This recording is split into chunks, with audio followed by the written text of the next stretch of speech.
सभी भैया बहनों को नमो नमः। आज हम चतुर्दश पाठ नीति नवनीतम का हिंदी अनुवाद सुनेंगे और समझेंगे। ठीक है। यस्मिन् जीवति जीवन्ति वह स तु जीवति कुरुते की किम न काको अपि चंचवा स्व उदर पूर्ण। जिसके जीने से बहुत सारे लोगों का जीवन सार्थक है, उसका जीना ही असली में जीना है।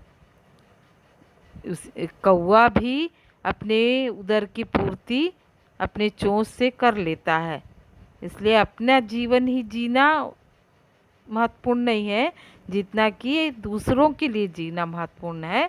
ये इस श्लोक का अर्थ है, उद्देश्य है। यो ध्रुवाणि परित्यज्य अध्रुवाणि निषेवते ध्रुवाणि तस्य नश्यन्ति अध्रुवम नष्टमेव ही। जो यो ध्रुवाणि यानी जो निश्चित को परित्यज्य यानी त्याग कर अनिश्चित की तरफ जाता है, अध्रुवाणि निषेवते यानी अनिश्चित की तरफ जाता है, ध्रुवाणि तस्य नश्यन्ति उसका निश्चित तो नष्ट हो जाता है, अध्रुव नष्ट में हुई और जो अनिश्चित है वो तो अपने आप ही नष्टवान है। इसलिए हमें निश्चित का त्याग नहीं करना चाहिए, यह इस श्लोक में कहा गया है। तीसरा देखते हैं।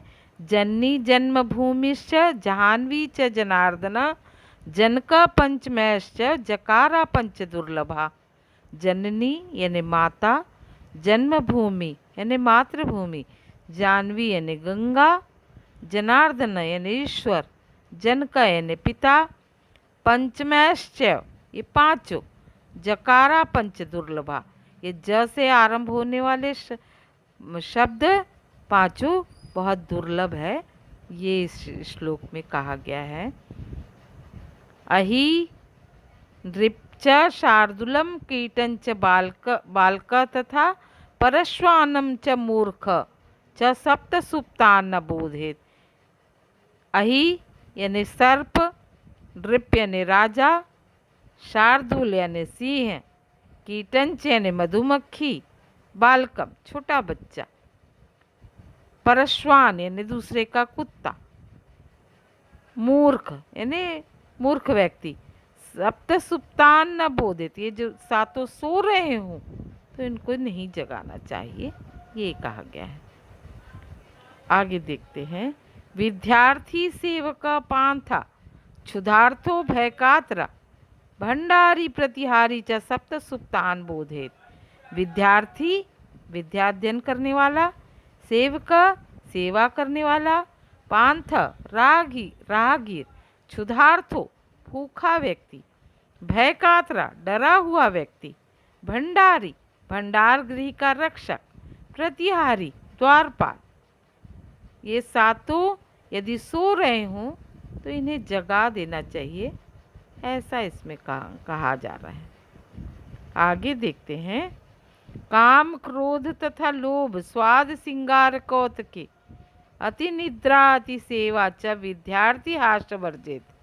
काम क्रोध तथा लोभ स्वाद सिंगार कौतुके यानी काम क्रोध लोभ स्वाद सिंगार और खेल, कौतुक यानी खेल और बहुत ज़्यादा सोना, अति निद्रा अति सेवा और बहुत सेवा, ये विद्यार्थियों के लिए वर्जित है, ऐसा कहा गया है। वरम प्राण परित्यागो मान भंगेन जीवनात् प्राण त्यागे क्षणम दुखम मान भंगे दिने दिने। प्राण त्याग देना वरम यानी श्रेष्ठ होता है, प्राण त्याग देना श्रेष्ठ है, मान भंगने जीवनात् मगर अपना अपमानित होकर जीना ठीक नहीं। प्राण त्यागे क्षणम दुखम प्राण के त्यागने से क्षण दुख होता है, मान भंगे दिने दिने पर अपमानित होकर जीने से हर दिन दुख होता है, ऐसा इस श्लोक में कहा गया है। आगे देखते हैं। प्रिय वाक्य प्रदानेन सर्वे तुष्यन्ति जंतुवा। प्रिय वाक्य बोलने से सभी जंतु प्रसन्न होते हैं। तस्मात् देव वक्तव्यम वचने का दरिद्रता इसलिए हमेशा मीठा ही बोलना चाहिए, प्रिय बोलना चाहिए। वचन में क्या दरिद्रता, ऐसा इसमें कहा गया है। आगे देखते हैं। दुष्ट भार्या सठ मित्र भृत्यश्च उत्तरदायक संसर्पे च गृहे वासो मृत्रेयो न संशय। दुष्ट भार्या यानी दुष्ट पत्नी, सठ मित्र यानी कपटी मित्र, भृत्योश्च उत्तरदायक यानी उत्तर जवाब देने वाला नौकर, और सांप जिसके घर में वास करते हो उनकी मृत्यु निश्चित है, उसमें कोई संशय नहीं है, निश्चित है, ऐसा इसमें कहा है।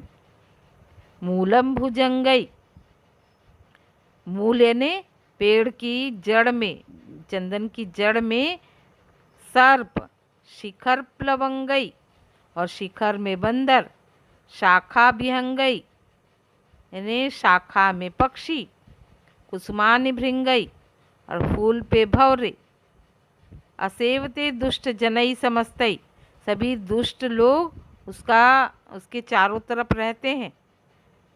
चंदनम मुंचति शीतलत्वम, पर चंदन अपनी शीतलता को नहीं छोड़ता। ये कहा गया है सारे दुष्ट लोगों के साथ में रहने पर भी चंदन अपनी शीतलता नहीं खोता। यह कहकर पाठ समाप्त कर रही हूँ। यदि आप लोगों को मेरा पढ़ाने का ढंग समझ में आता है तो आप समझ के लिख के दिखाइए, और मेरे YouTube चैनल को सब्सक्राइब कर लीजिए, लाइक कर दीजिए, और कुछ ना समझ आ रहा हो तो कमेंट भी कर दीजिए। कमेंट करेंगे तो मैं उसका जवाब अवश्य दूंगी। धन्यवाद।